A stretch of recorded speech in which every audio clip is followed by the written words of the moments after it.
할렐루야. 평안하셨습니까? 네. 오늘 그리고 또 다음 주 2주에 걸쳐서 사사기 말씀을 나누게 됩니다. 사사기 말씀 15페이지입니다.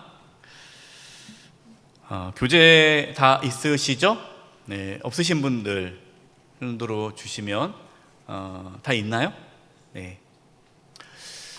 집에서 또 말씀을 들으시는 우리 성도님들께서는 교재가 있어야 됩니다. 교재 없으신 분들은 사무실로 연락을 주면 또 교구 목사님도 말씀을 드리면 저희가 우편으로 보내드리든가 또 어떤 방법이든 전달할 테니까 교재 없이 말씀을 들으면 별로 도움이 안 돼요. 그래서 꼭 교재 보면서 말씀을 배웠으면 좋겠습니다.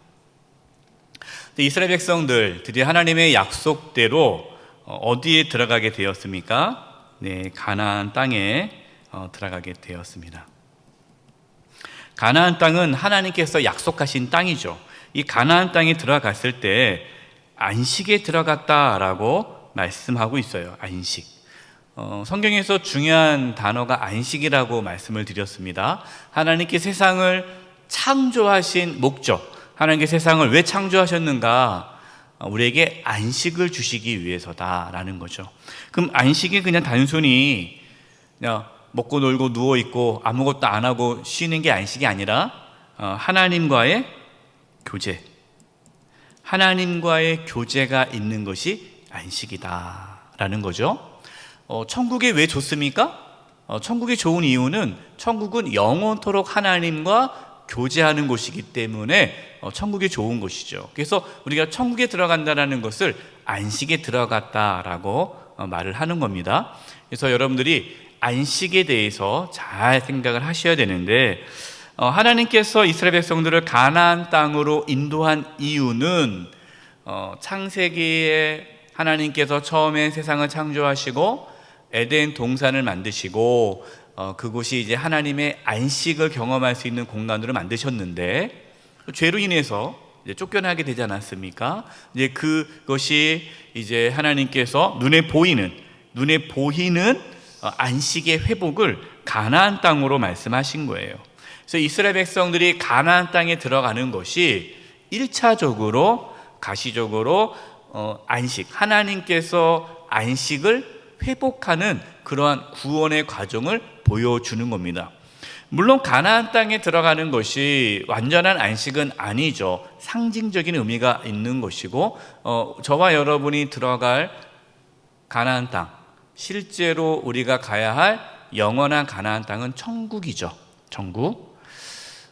우리는 예수님을 믿음으로 이 안식에 들어가게 되었습니다. 예수님을 믿음으로 하나님과 교제할 수 있게 되었죠. 그래서 우리는 이 땅에서 하나님과 교제하면서 천국의 삶을 살다가 이제 이 땅의 삶이 끝나면 영원한 천국에서 이제 하나님과 교제하게 되는 거죠. 우리는 지금 이 땅에서 천국을 경험하는 그 과정 중에 있고 아직은 완전한 천국에 들어가지 않은 그 중간 단계에 있는 것이에요.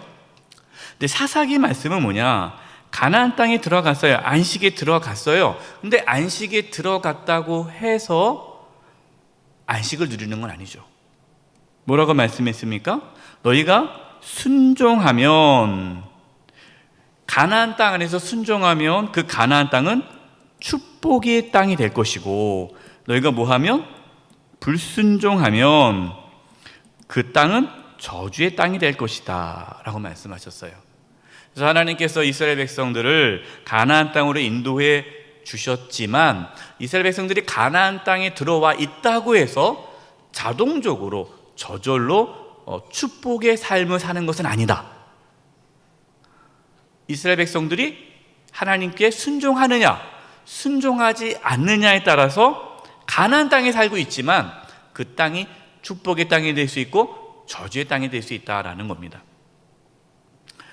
그런데 여호수아가 이제 이스라엘 백성들이 이끌고 가나안 땅에 들어와서 정착했을 때는 축복의 땅이 되었어요. 그런데 여호수아가 죽고 또 여호수아와 함께했던 그 지도자들, 장로들이 다 죽고 하나님을 모르는 다음 세대.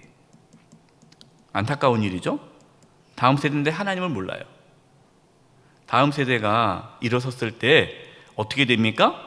불순종을 해서 그들이 가나안 땅에서 저주를 받게 되죠. 그 시기가 이 사사시대예요. 사사시대는 약 350년 동안 350년 동안 이스라엘 백성들이 하나님 앞에 불순종해서 고통을 받았던 시기입니다. 그래서 이 350년 사사시대, 왜 사사시대냐? 하나님께서 사사들을 세워주시죠. 사사들을 세워주셔서 이제 350년 동안 이스라엘 이끌어 가는데 이때 이 영적 암흑기라고 합니다. 이때 이스라엘이 영적으로 어두운 시기고 하나님 말씀이 사라진 시기고 그래서 350년 동안 끊임없이 이제 고통을 받죠. 이제 고통을 받으면 또 이들이 회개하고 하나님께 잘못했습니다. 그럼 하나님이 사사를 보내서 또 그 고통에서 건져주시고, 그러면 이제 이스라엘 백성들이 감사합니다 해서 또 평안하게 살다가 또 평안해지면 하나님을 잊어버리고, 그럼 또 하나님 잊어버리면 또 고통을 받고, 이것이 반복적으로 이루어지죠. 총 몇 번 이루어집니까? 7번 이루어집니다. 이걸 보겠습니다. 여러분 20페이지를 한번 보겠어요. 20페이지를 보면 사사기 내용이 나와 있는데요. 이 사사기는 내용은 단순합니다. 총 7주기 5번 보면요. 20페이지 5번 보면은 5번째 보면 7주기 순환절 역사관이 나와 있어요. 총 7주기 7주기에 맞춰서 이스라엘 백성들이 압제를 받고 또 하나님이 사사를 보내주시면 또 평화를 얻고, 이것이 사이클, 마치 주기가 반복되는데 7번, 7주기가 나옵니다. 여러분 성경에서 7은 무슨 숫자입니까? 완전수죠. 이게 그 무슨 의미일까요? 이스라엘 백성들이 끊임없이 하나님 앞에 배반하고 또 죄를 짓고 이런 모습들을 말하는 거예요. 그러니까 이스라엘 백성들은 하나님 앞에 늘 범죄하고 악을 행했지만 또 반대로 하나님은 또 끊임없이 이스라엘 백성을 용서하고 회복시켜 주셨다라는 겁니다. 그래서 우리가 사사기를 통해서 알 수 있는 것은 인내하시는 하나님이에요. 인내하시는 하나님. 야, 진짜 이 정도였으면 그냥 탁 쓸어버리고 새로운 민족을 들어서 다시 구원의 역사를 만들 수 있는데, 하나님께서는 포기하지 않고 끝까지 이스라엘을 구원하십니다. 인내하세요. 네. 우리는 사사기 말씀을 통해서 우리의 연약함을 볼 수 있어야 돼요. 우리도 하나님 앞에 안 그러겠습니다. 열심히 잘 살겠습니다. 제가 충성할게요. 하나님 사랑할게요. 죄 안 지을게요 하고 뭐 어려움이 생기면 또 하나님 앞에 막 회개하고, 하나님께서 또 그 기도에 들어주시고 우리를 회복시켜 주시고 또 편안해지면은 또 하나님 잊어버리고, 이게 반복적으로 우리도 그렇게 살지 않습니까? 이 사사기 시대의 모습이 우리의 모습이라는 거죠. 그러나 여러분, 우리는 연약하지만 늘 우리가 기억해야 할 것은 우리의 연약함보다 하나님의 사랑이, 긍휼이 더 크다라는 거죠. 또 여러분, 이걸 또 믿고 계속해서 죄를 지으라는 얘기는 아닙니다. 그래, 하나님은 나를 끝까지 용서해 주시지, 나 또 죄 져도 괜찮을 거야, 죄 져도 하나님 또 용서하시겠지, 그렇게 생각하지 말고요. 왜냐하면 죄를 짓고 우리가 하나님 앞에 떠났을 때에는 또 우리의 삶에 고통이 찾아오는 거예요. 징계가 있는 거죠. 하나님께서 우리 미워해서 징계하는 것이 아니라 우리 사랑해서 징계하시는 것입니다. 사사기 시대에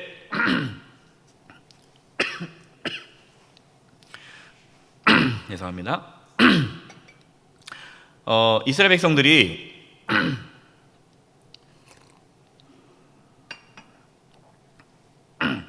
하나님을 떠난 그 이유는 한 가지죠.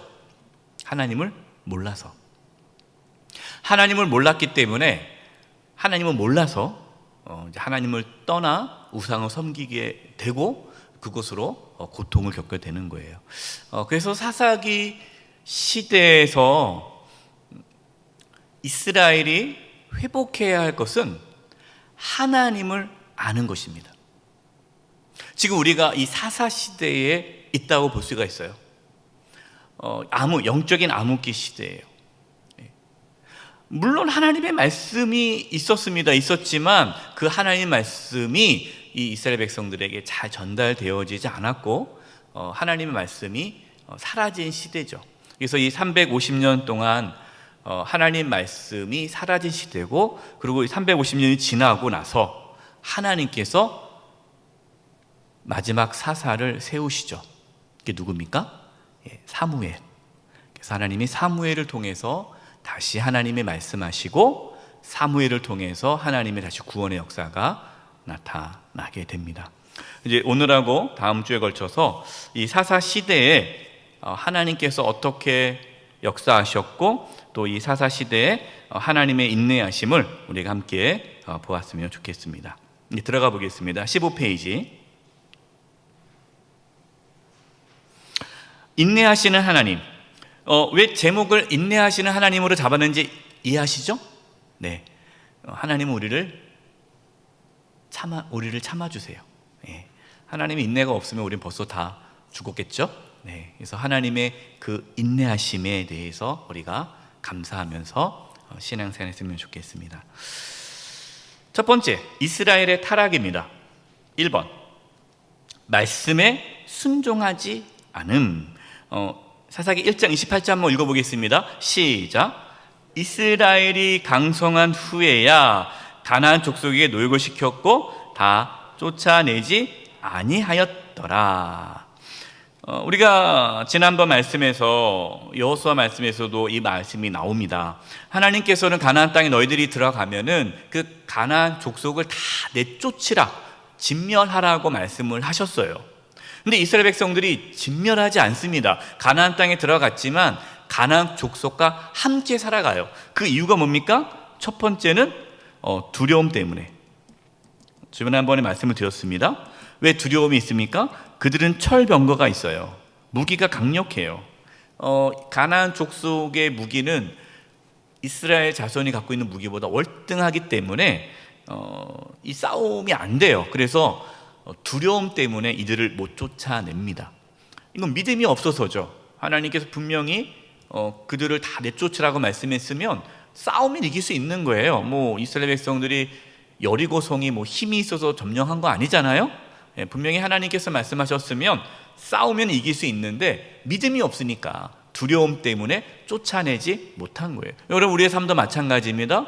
여러분, 하나님께서 우리에게 주신 땅이 있어요. 하나님의 나라, 우리를 통해서 하나님의 뜻을 이루고자 하는데 우리 안에 뭐가 있습니까? 두려움. 할 수 있을까? 안 될 것 같은데? 못해. 그러니까 그냥 주저앉아 버리는 거예요. 여러분, 각자 삶 속에 하나님의 놀라운 계획이 사그러져 이유가 뭡니까? 포기해서 그래요. 두려움 때문에. 나 같은 게 하고 이게 이러니까 시도를 안 하는 거예요. 그러니까 이 두려움 때문에 무너져 내리는 거예요. 두 번째는 뭐 때문에 그렇습니까? 네, 편안함 때문에. 이제는 강력해졌어요. 강성한 후에도 내쫓을 수 있어요. 이제 힘이 있어도 내쫓을 수 있는데 안 합니다. 왜요?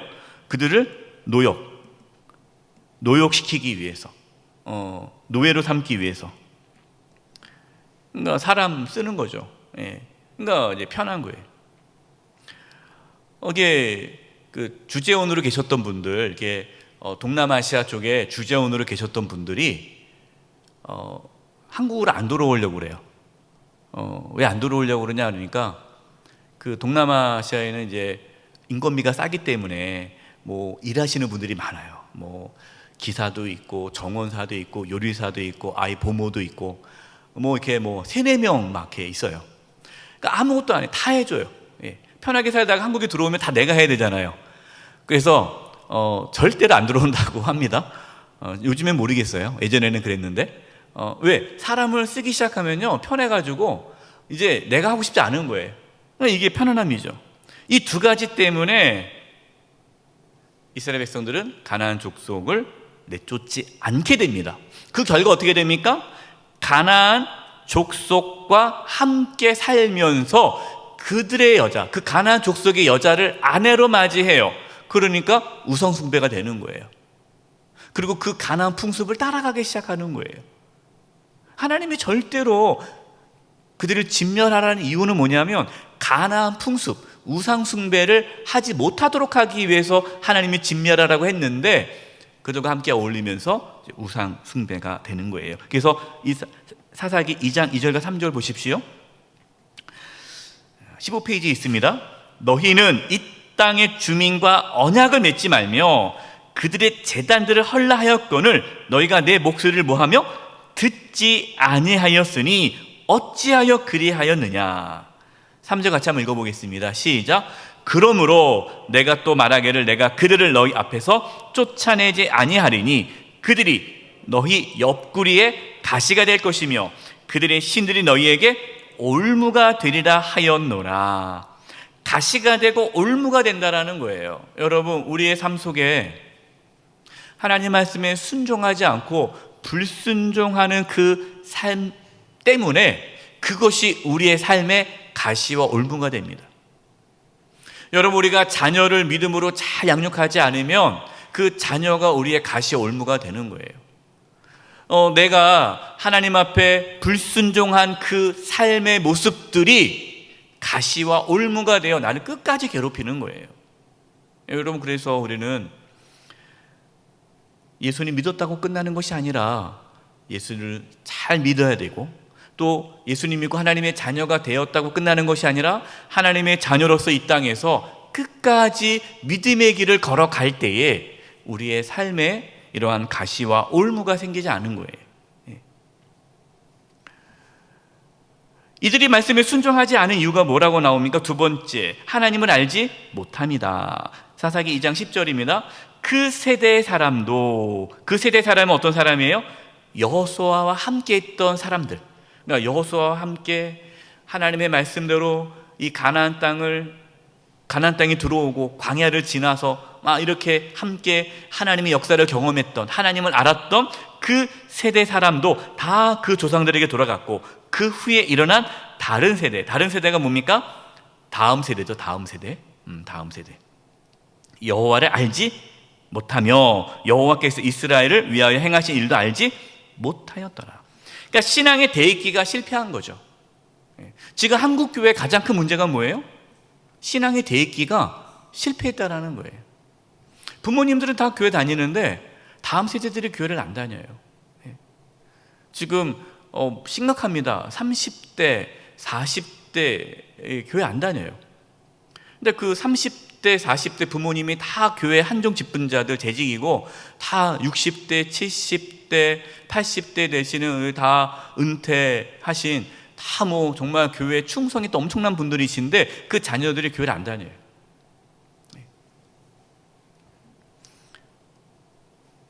신앙의 대기가 끊어졌죠.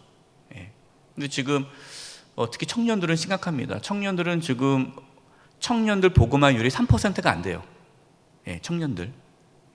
그래서 이거는 엄청난 큰 위기죠. 왜 그렇습니까? 하나님을 아는데 힘쓰지 않은 거예요. 우리의 자녀들이 그냥 공부만 잘하면 되고 좋은데 취업만 잘하면 되고 예수님 믿고 이 땅에서 복받기를 원했지 기복신앙으로 했지 정말 하나님을 제대로 아는데 힘쓰지 않은 거죠.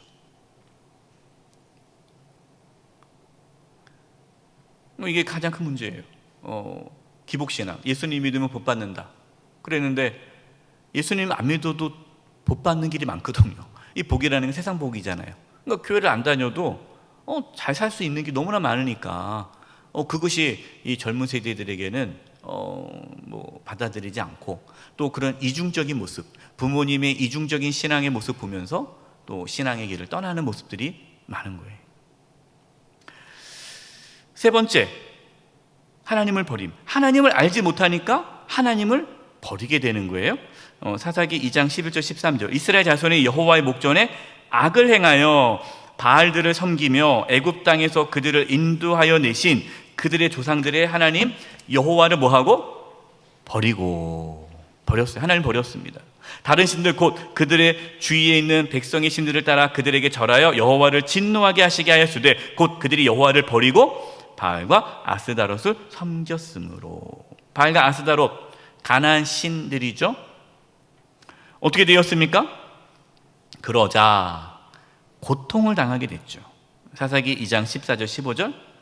여호와께서 이스라엘에게 뭐하사? 진노하사 노력하는 자의 손에 넘겨주사 그들이 노력을 당하게 하시며 또 주위에 있는 모든 대적의 손에 팔아 넘기심에 그들이 다시는 대적을 당하지 못하였으며 그들이 어디로 가든지 여호와의 손이 그들에게 재앙을 내리시리니 곧 여호와께서 말씀하신 것 같고 여호와께서 그들에게 맹세하신 것 같아서 그들의 괴로움이 심하였더라.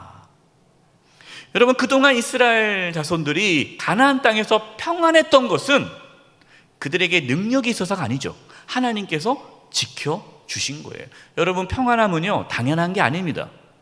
하나님의 은혜였어요.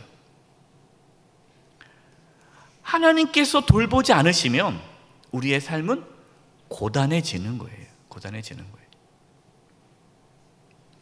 하나님을 떠난 자의 삶의 모습은요 피폐함입니다. 고단합니다.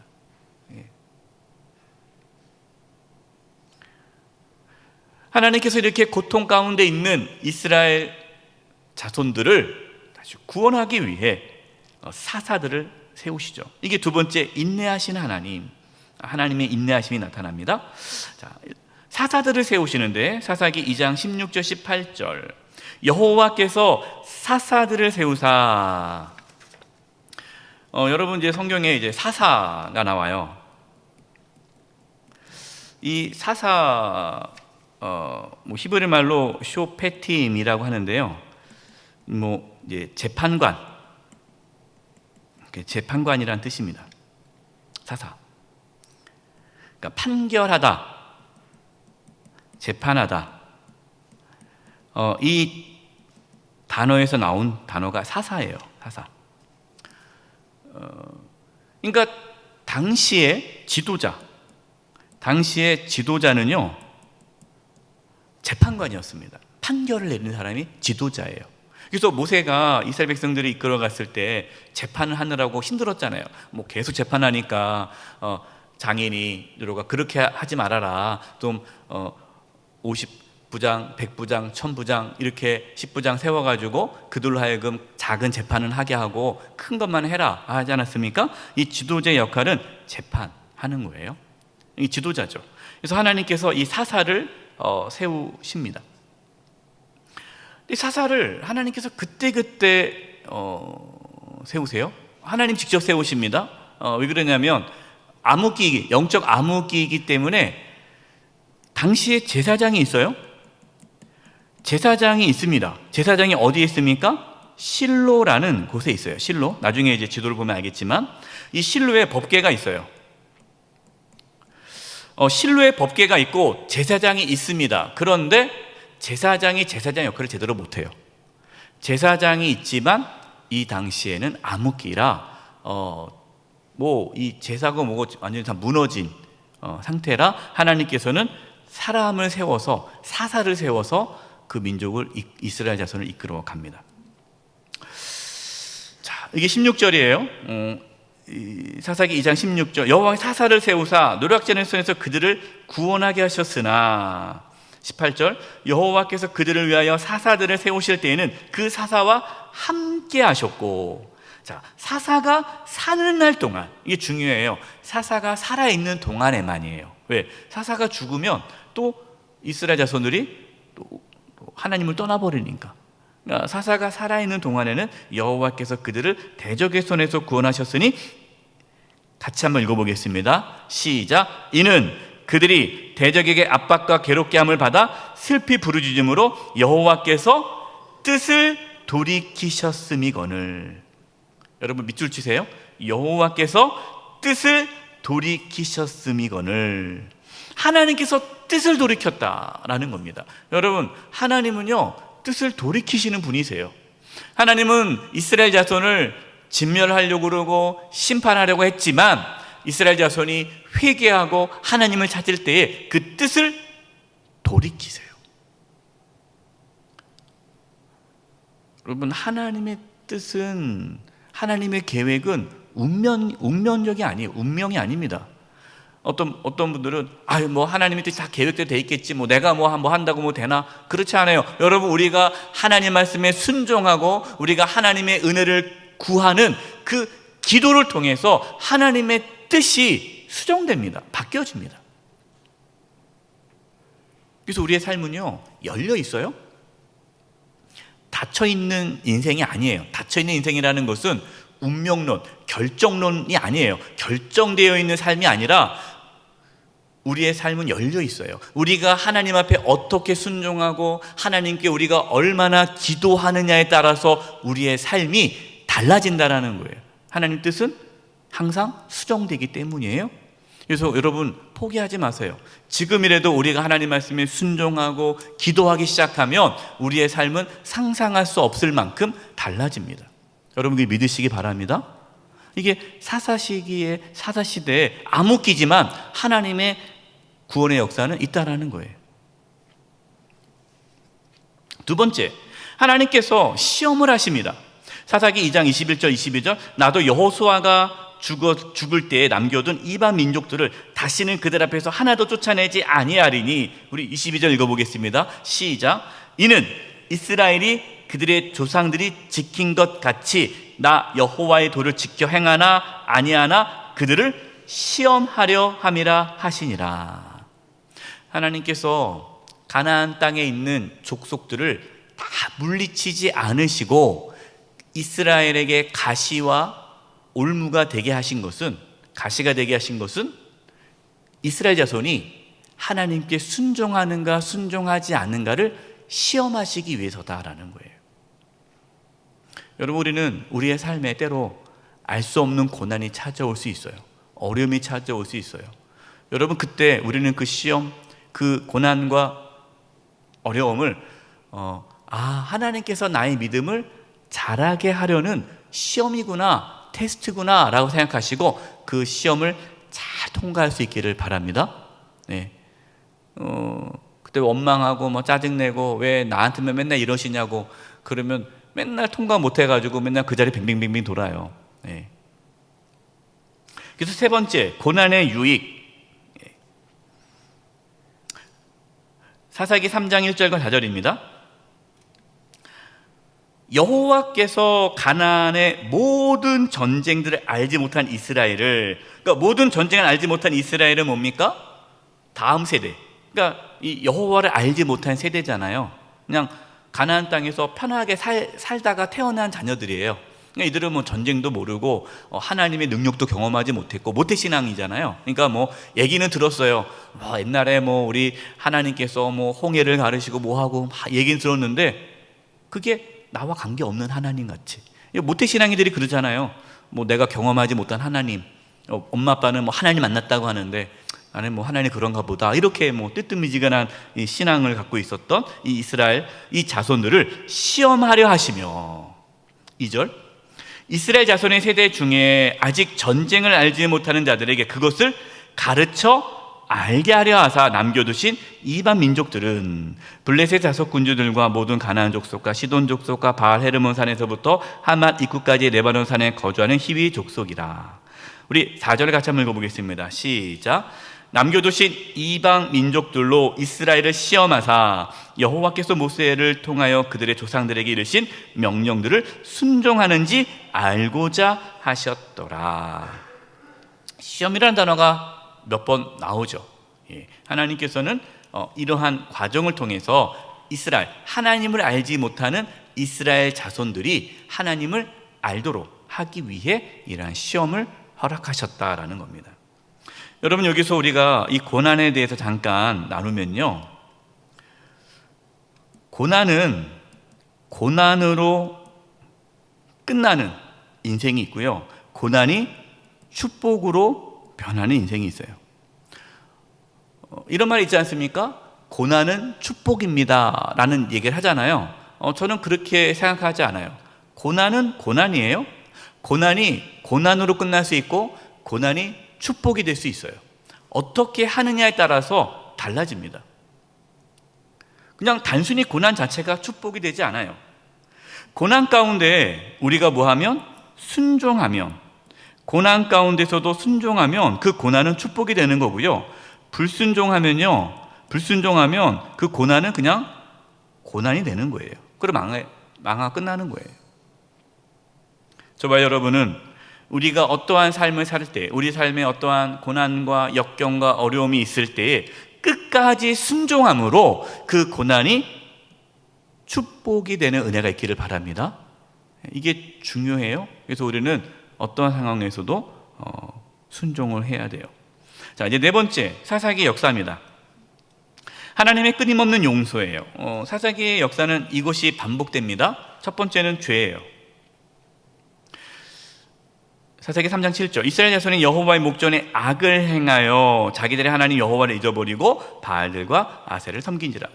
죄를 지었어요. 그동안 그 죄를 지으니까 어떻게 됩니까? 두 번째, 심판, 고통이 찾아와요. 이사야 3장 8절, 사사기 3장 8절, 여호와께서 이스라엘에게 진노하사 그들을 메소포타미아 왕 구상 리사다임의 손에 파셨으므로 이스라엘 자손이 구상 리사다임을 8년 동안 섬겼더니. 그러니까 8년 동안 섬겼다는 건 8년 동안 압제를 받았다, 고통을 당했다라는 거예요. 그러니까 너무 힘들어서 뭐 합니까? 세 번째, 회개. 3장 9절, 이스라엘 자손이 여호와께 부르짖음에, 이 부르짖는다라는 단어가 회개하고 하나님의 구원을 구했다라는 거예요. 그러자 하나님께서 어떻게 합니까? 구원. 사사기 3장 9절과 10절, 여호와께서 이스라엘 자손을 위한 구원자를 세워. 이 구원자가 누구죠? 사사를 세우는 거예요. 사사를 세워 그들을 구원하게 하시니 그는 곧 갈렙의 아들 그나스의 아들 온니엘이라. 10절, 여호와의 영이 그에게 임하셨으므로, 그 사사에게 임하였으므로 그가 이스라엘의 사사가 되어 나가서 싸울 때에 여호와께서 메소포타미아 왕 구산 리사다임을 그의 손에 넘겨주심에 온니엘의 손이 구산 리사다임을 이기니라. 하나님이 사사를 세워서 이겼다는 거예요. 그 결과 무엇이 됩니까? 다섯 번째, 평안. 18페이지입니다. 사사기 3장 11절, 그 땅이 평안한 지 40년에 그나스 아들 온니엘이 죽었더라. 예. 여러분 다시 20페이지를 보겠습니다. 20페이지 보면 12명의 사사가 나와요. 표 보셨습니까? 20페이지 12명의 사사가 나오는데 메소포타미아에서 압제를 8년간 당했는데 하나님께서 사사 온니엘을 통해서 이기게 하셨어요. 평화 기간은 몇 년이에요? 40년. 여러분 하나님의 은혜 아닙니까? 8년 압제를 받았는데 하나님의 구원의 역사로 평화는 40년을 누리게 돼요. 그 다음 보면요, 모압에 18년 동안 압제를 당합니다. 하나님이 사사 에훗을 세워요. 근데 여러분 에훗은 무슨 자비라고 나옵니까? 성경에? 왼손잡이예요. 뭐 지금이야 왼손잡이 오른손잡이 별 구분은 없지만 이 당시에 왼손잡이는 부족한 자예요. 왼손잡이는 이렇게 뭔가 정상이 아니기 때문에 뭔가 이렇게 연약한 자의 취급을 받는 거예요. 그런데 왼손잡이인 에훗을 통해서 하나님은 또 이스라엘을 구원하시죠. 80년 동안 평화 기간이 있어요. 한번 볼 텐데요. 자, 여기 지도를 한번 보겠습니다. 여러분 한번 화면을 한번 보세요. 사사 시대의 이렇게 지도인데요. 처음에 온니엘이 여기 있습니다. 보이십니까? 네, 여기가 온니엘이에요. 드빌 쪽에서 있었어요. 온니엘이 여기서 이제 하나님의 부름을 받아 사역을 하게 되고요. 그 다음에 에훗이 이쪽에 있습니다. 가운데 보이죠? 네, 여기 에훗이 글씨가 잘 보이나요? 네, 안 보이더라도 이게 에훗이 있습니다. 여기서 이제 그 다음에 이제 삼갈이 나오죠. 삼갈은 이쪽에 있어요. 맨 위쪽에 삼갈이 소문은 막대기로 블레셋 600명을 죽이죠. 600명. 여기 삼갈, 삼갈이 여기서 이제 부름을 받아 사사로 쓰임을 받습니다. 소모는 막대기로 600명을 죽였어요. 뭘 의미합니까? 그 당시에 이스라엘이 뭐 형편없었다라는 거예요. 그러니까 하나님께서 이렇게 사사를 세우는데 그 사사들이 어떤 사람들인가 가만히 보세요. 능력 있는 사사들이 없어요. 다 별 볼 일 없는 사람을 하나님이 사사로 세워서 하나님의 구원을 이루십니다. 예. 그 다음에가 이제 드보라. 드보라는 이 가운데 있어요. 에브라임 쪽에 이쪽에 베델 쪽에서 드보라를 세워죠. 여러분 알다시피 드보라는 여인이에요. 여인. 당시에 여성은 상당히 소외된 계층이죠. 그래서 여성이 지도자가 된다는 것은 상상할 수 없는 시대인데 하나님께서는 이 드보라는 여인을 사사로 세웁니다. 그리고 여인이기 때문에 나가서 싸울 수는 없잖아요. 그래서 이제 바락이라는 사람을 붙여줘서 전쟁에 나가게 하죠. 예. 그래서 이제 드보라가 나옵니다. 그리고 이제 기드온이 이제 위쪽에 이사갈 쪽에 이쪽에 이제 기드온이 있고요. 나중에 이제 또 보겠지만 여러분 이 기드온이 잘 보시면 기드온의 오브라라는 이 성읍에서 이제 기드온이 있었어요. 그래서 이 오브라에 있는데 이 당시에 법궤는 어디에 있습니까? 실로, 에브람 쪽에 있습니다. 여기가 실로, 이 실로에 법궤가 있어요. 그러니까 대제사장은 이 실로에서 법궤를 성막을 여기서 짓고 하나님을 섬기죠. 근데 나중에 이제 기드온이 이 오브라라는 이곳에 이제 에봇을 갖다 놓죠. 금 에봇을 갖다 놓아서 이스라엘 백성들이 이 실로가 아닌 오브라, 이 기드온에 있는 곳에 가서 이 금 에봇을 섬기는 나쁜 일을 하게 합니다. 지도가 있으니까 한번 봤고요. 그 다음에 이제 나머지 이렇게 사사들이 이렇게 여러 곳에서 흩어져서 하나님이 곳곳에 사사들을 세워서 하나님께서 구원을 이루셨습니다. 자, 보면요, 이제 18페이지 드보라를 보겠습니다. 연약한 자를 사용하시는 하나님이라는 거예요. 예. 아까 말씀했듯이 뭐 드보라가 이제 사사가 되었어요. 근데 이 당시 이제 가나안 왕 야빈이 이제 침략을 하죠. 괴롭히죠. 그래서 군대 장관 시스라, 이 가나안 군대 장관 시스라가 이제 군대를 이끌고 이 이스라엘을 이제 괴롭힙니다. 그래서 하나님께서 이 선지자 드보라를 사사로 세워서 이 일을 하는데 이 사사 드보라가 누구를 세웁니까? 바락을 세웁니다. 그래서 나가서 싸워라 라고 해요. 근데 이 바락이 뭐라고 얘기를 해요? 드보라 사사님이 안 가면 나는 안 가겠습니다. 드보라 사사님이 가면 나는 나가고 안 가면 안 가겠습니다. 이 바락이 두려워하죠. 그러자 이제 이 드보라가 뭐라고 말을 합니까? 예. 이 사사기 4장 9절이에요. 이르되 내가 반드시 너와 함께 가리라. 여기서 내가는 누구예요? 드보라예요. 드보라가 누구한테 말을 하는 겁니까? 바락이라는 이 당시에 이스라엘의 이제 장수, 나가서 싸워야 될 장수의 바락한테 얘기하는 거예요. 내가 너와 함께 가리라. 그러나 내가 이번에 가는 길에서는 영광을 얻지 못하리니. 왜 영광을 얻지 못해요? 바락이 순종하지 않았잖아요. 나 못 갑니다. 함께 가야 가겠습니다. 그러자 좋다. 내가 함께 가겠다. 하지만 너는 영광을 얻지 못할 것이고 이는 여호와께서 시스라가 누구예요? 아까 얘기했듯이 가나안 왕 야빈의 군대 장관. 가나안의 군대 장관이에요. 이 시스라를 여인의 손에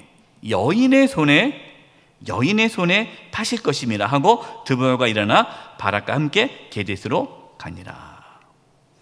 그래서 이제 전쟁에서 패해서 이 시스라가 도망가죠.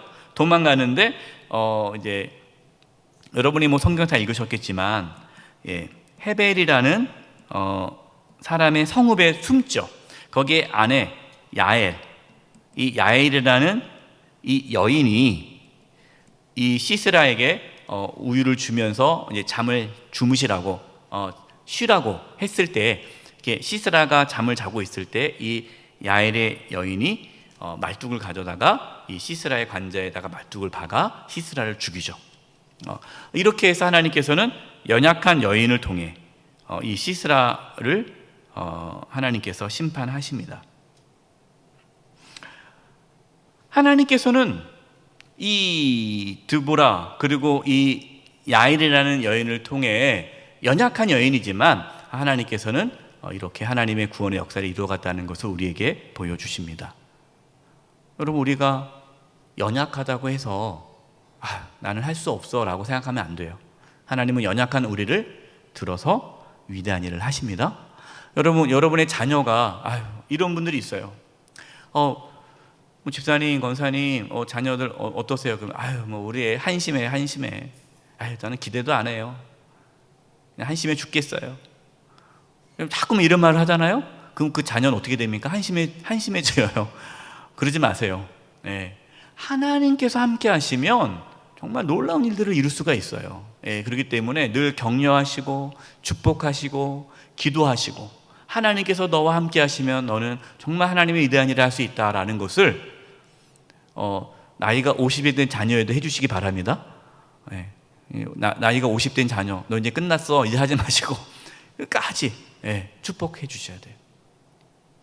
연약하지만 하나님이 다 하실 수 있어요. 이제 전쟁에서 승리한 다음에 드보라가 하나님을 찬양하는 내용이 사사기 5장 31절입니다.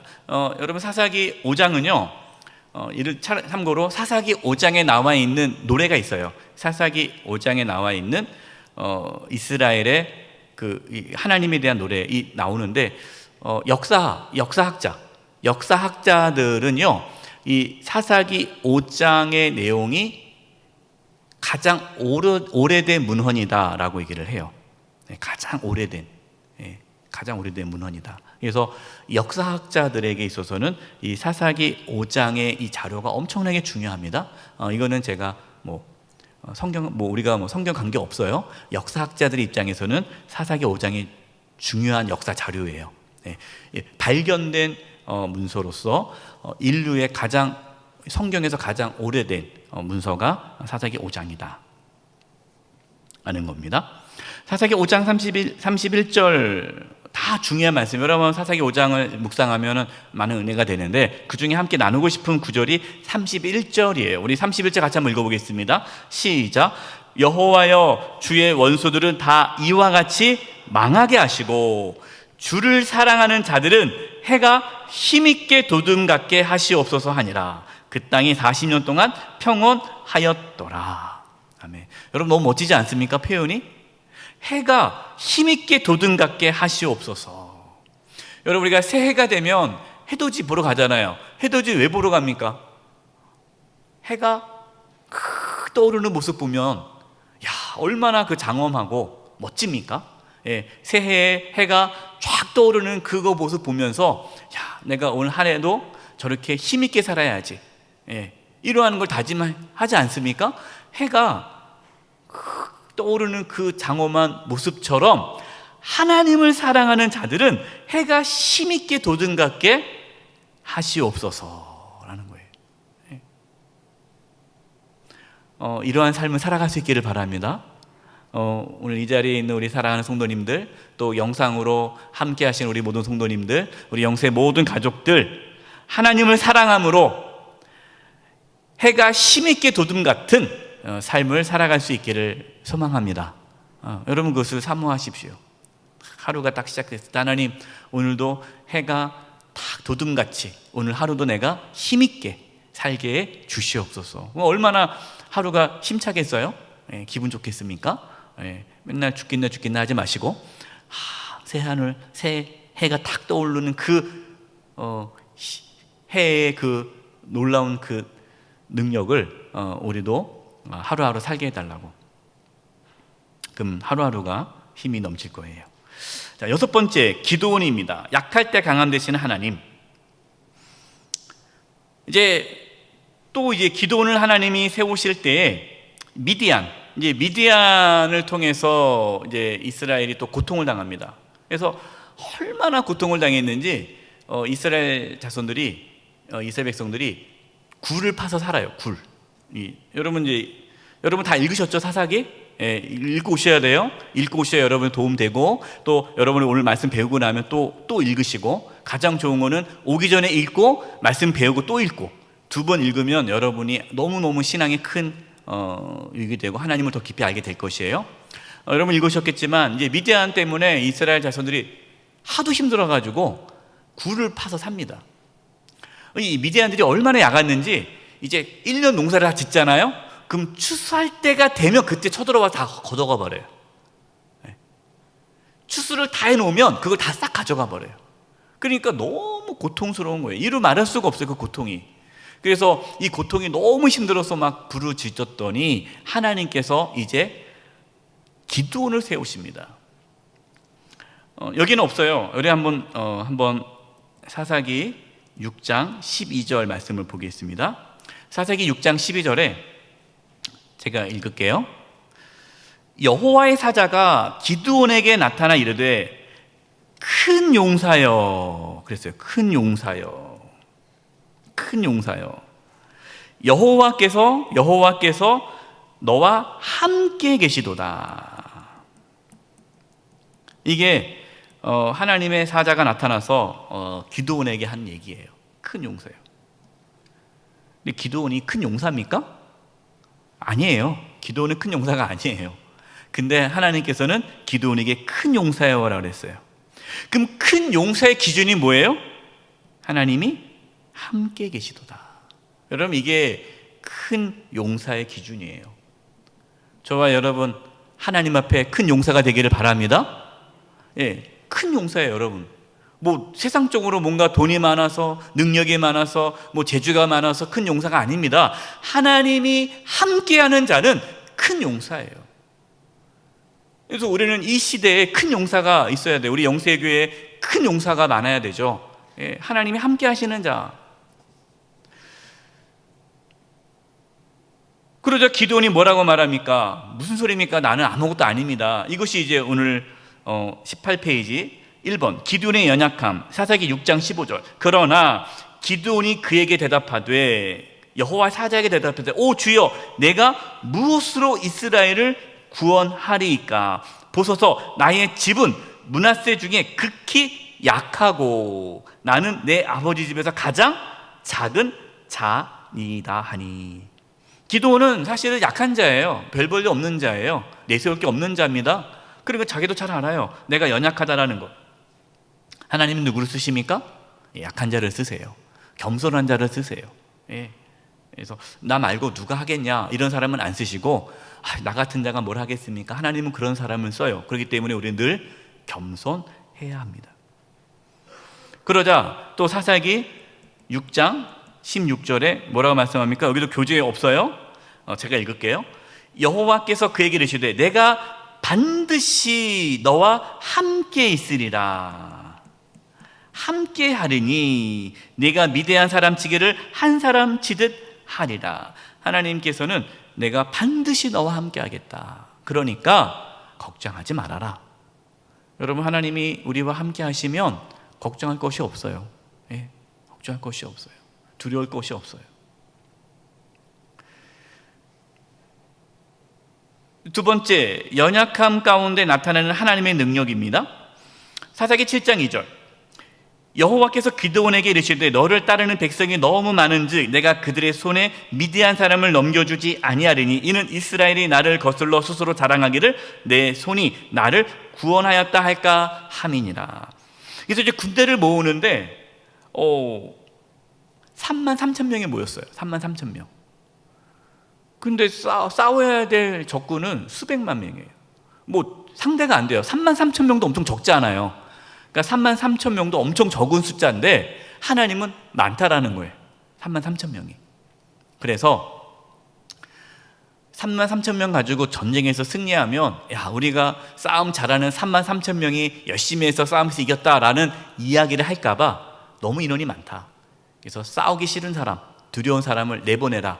그래서 싸우기 싫은 사람은 가라. 그랬더니 몇 명이 갑니까? 2만 2천 명이 돌아가요. 몇 명 남아요?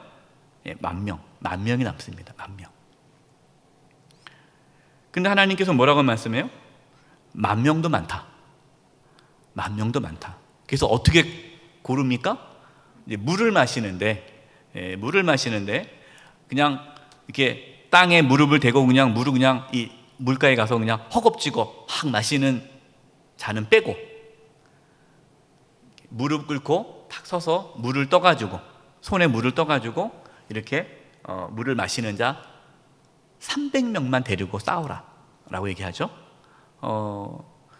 그 이유는 모릅니다. 하나님께서 왜 그렇게 하시는지는 모르겠지만 어쨌든 중요한 것은 300명만 데리고 전쟁에 나가라는 거예요. 여러분 생각해 보세요. 그 대군 앞에서 300명 어떻게 싸우겠습니까? 이건 뭘 보여주는 거예요? 하나님의 능력을 보여주는 거죠. 하나님이 하셨다는 것을 보여주기 위해서 그렇게 하는 거예요. 결국 어떻게 됐습니까? 우리가 알다시피 전쟁에서 이겼죠. 네. 말도 안 되게 이겼어요. 그 다음이 중요해요. 그 다음 전쟁에서 승리했습니다. 그러자 이스라엘 자손들이 기드온을 왕으로 섬기려고 해요. 기드온을. 왜? 전쟁에서 이겼으니 300명만 데리고 가서 전쟁에서 이겼는데 그동안 미디안을 통해서 얼마나 고통을 당했는데 이제 전쟁에서 이겼으니 얼마나 기쁘겠어요. 그래서 모든 이스라엘 자손들이 기드온을 왕으로 추대하려고 합니다. 그때 기드온이 거절을 해요. 이것이 이제 세 번째 은밀한 영적인 유혹이에요. 예. 이게 중요합니다. 은밀한 영적인 유혹. 왜 은밀합니까? 드러나지 않아요. 겉으로는 안 그런 척하면서 속으로는 챙기는 거. 이게 은밀한 거잖아요. 이 은밀한 영적인 유혹이 있어요. 여러분, 이 영적인 유혹이 두 가지가 있는데 하나는 교만이고요, 하나는 욕망입니다. 욕심. 여러분, 이것이 겉으로는 내놓지는 않아요. 겉으로는 그렇지 않은 척하면서 속으로는 교만함과 욕망에 사로잡힐 수 있다는 것을 기드온을 통해서 볼 수가 있어요. 보겠습니다. 18페이지 사사기 8장 23절이에요. 기드온이 그들에게 이르되 내가 너희를 다스리지 아니하겠고, 얘기했죠. 내가 너희들 다스리지 않겠다, 왕이 되지 않겠다. 거절했습니다. 어떻게 보면 상당히 겸손하고 멋지잖아요.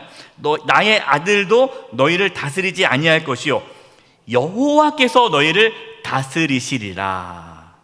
여기까지 보면은 기드온 최고다, 역시 훌륭하다, 이렇게 볼 수가 있어요. 그런데 그 다음 보면요, 겉으로는 그렇게 얘기해요. 하나님께서 너희를 다스릴 것이다. 나는 왕이 아니다, 하나님이 왕이시다 하면서 24절 보세요. 24절. 기드온이 또 그들에게 이르되 내가 너희에게 요청할 일이 있으니 너희는 각기 탈취한 귀고리를 내게 줄지니라 하였으니 이는 그들이 이스마엘 사람들이므로 금 귀고리가 있었습니다. 기드온이 요청한 금 귀고리의 무게가 금 1700세겔이요 그 외 초승달 장식과 폐물과 미디안 왕들이 입었던 자색 옷과 또 그 외에 그들의 낙타 목에 둘렀던 사슬이 있었더라.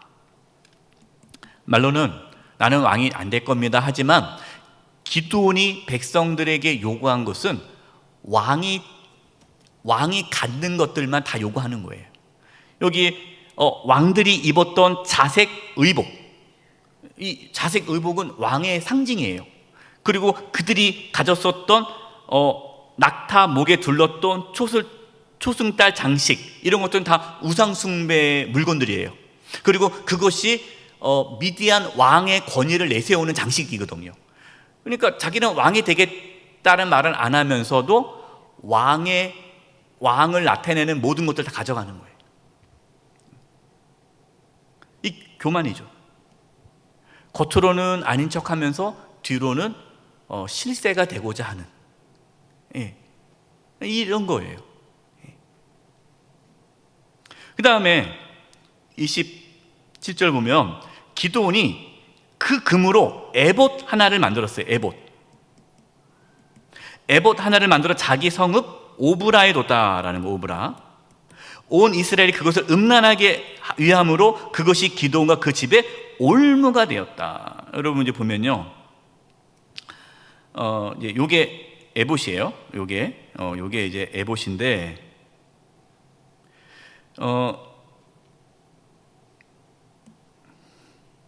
요게 에봇이에요. 그러니까 이 에봇은 대제사장만 입을 수 있는 옷입니다. 이 에봇이 옷인데, 요게 이제 가슴에 있는 게 흉패고요. 예, 이 흉패와 그 다음에 이제 에봇을 입고 대제사장이 하나님의 뜻을 분별하는데 이 에봇을 입고 사용을 합니다. 그러니까 이 에봇은 대제사장만 입을 수 있는 옷이에요. 근데 지금 기드온은 대제사장이 아니잖아요. 지금 이게 보면요, 자, 지금 기드온이 여기 오브라에 있어. 오브라에 있고, 지금 대제사장은 실로에 있어요. 실로에 법궤가 있습니다. 근데 이 기드온이 이 에봇을 그것도 금으로 만들었어요. 그러니까 금으로 에봇을 만들었다는 것은 상당히, 에봇도 상당히 신령한데 금으로 만드니까 얼마나 더 신령해 보이겠어요? 그러니까 이스라엘 자손들이 이 실로에, 법궤가 있는 실로에 가서 하나님의 뜻을 찾는 것이 아니라 에봇이 있는, 금 에봇이 있는 오브라에 가서 하나님의 뜻을 찾는 거예요. 그러니까 기드온은 나는 왕이 아니야, 나는 왕 안 될 거야 하면서 금 에봇을 만들고 그것을 오브라에 놓으면서 백성들이 자기를 섬기도록, 자기의 뜻에 순종하도록 만들어버린 거예요. 참 악한 거죠. 예. 목회자 중에 그런 분들이 있어요. 예. 하나님을 섬기십시오 하면서 하나님처럼 행동을 해요. 그래서 자기 말을 안 들으면 하나님 뜻이 아니라고. 그래서 성도들이 그 목회자에게 추종하게 만드는 거예요. 예. 목사님이 하는 대로 다 할 수밖에 없게끔 하나님 자리에 앉는 거예요. 겉으로는 나는 하나님을 위해서 한다면서 하나님처럼 하나님을 이용하는, 자기가 하나님 역할을 하는 이런 목회자들이 있는 거예요. 그 영적 교만인 거죠. 예.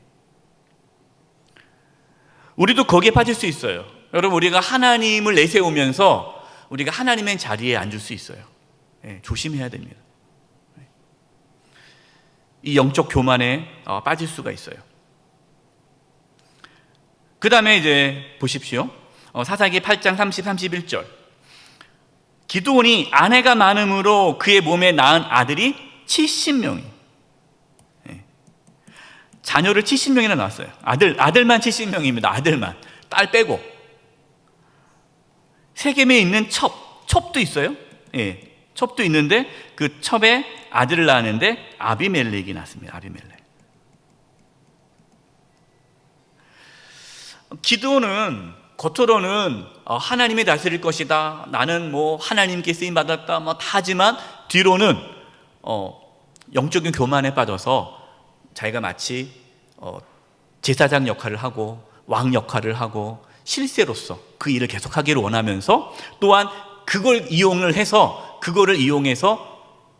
욕심을 채운 거죠. 예. 이 아들이 70명 있었다는 것은 얼마나 그의 재산이 많았다는 걸 알 수 있잖아요. 예. 그걸 통해서 자신의 이권을 챙긴 거예요. 엄청난 부를 축적한 거예요.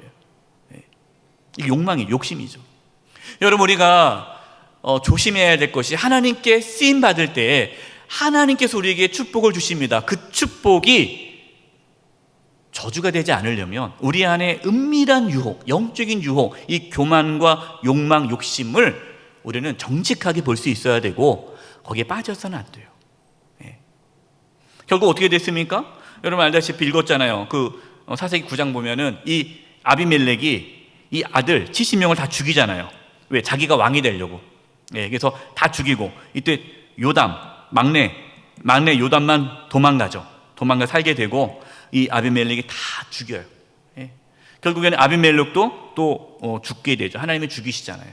그래서 이 기드온의 가문이 완전히 무너지게 됩니다.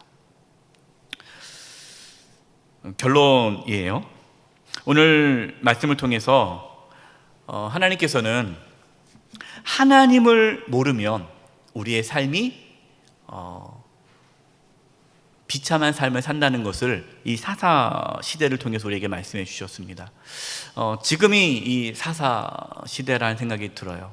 하나님 말씀이 사라지고 이 혼돈 가운데 있는 이 시대, 저와 여러분이 이 시대의 사사로서 살아갈 수 있기를 바랍니다. 이 시대에 하나님의 사람으로 살아갈 수 있기를 바랍니다. 우리가 하나님 앞에 순종하고 겸손히 하나님 말씀에 순종함으로 우리를 통해서 우리의 가정이, 우리의 또 직장이, 우리 교회가, 또 대한민국이 바르게 세워지기를 바라고, 또 우리 때에만 끝나는 것이 아니라 우리 다음 세대, 우리 자녀들도 하나님을 잘 섬김으로 이 신앙의 유산이 계속해서 이어질 수 있기를 바랍니다. 우리는 지금 천국에 아직 들어가지 않았잖아요. 이 땅에 살고 있어요.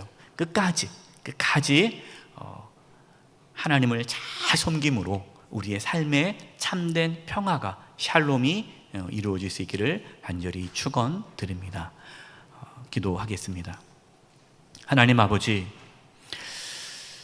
하나님을 알지 못하는 이 세대 속에서 저희들이 하나님을 더 깊이 아는 데 힘쓰게 해주시고, 우리뿐만 아니라 우리의 자녀들도 하나님을 아는 데 힘쓰게 하여 주시옵소서. 하나님을 온전히 섬김으로 우리가 이 땅에 살아가면서 하나님 주시는 참된 평안을 누리게 하여 주시옵소서. 우리 안에 은밀한 죄가 틈타지 않도록, 교만이 또 욕망이 우리를 뒤덮지 않도록 저희들을 지켜주시고, 우리에게 정직한 영을 주셔서 하나님 앞에 바르게 서게 하여 주시옵소서. 우리 모든 성도님들 해가 돋는 것 같이 날마다 하나님께 주시는 힘으로 늘 승리하며 살게 하여 주시옵소서. 예수님의 이름으로 기도드리며 지금은 우리 주 예수 그리스도의 은혜와 하나님 아버지의 그 크신 사랑하심과 성령님의 교통하심과 충만하심이 우리 사랑하는 성도님들 한 영혼 한 영혼 위에, 가정과 직장과 삶의 터전 위에, 영수의 교회와 이 나라의 민족 위에 이제부터 영원토록 함께하옵시기를 간절히 축원하옵나이다. 아멘.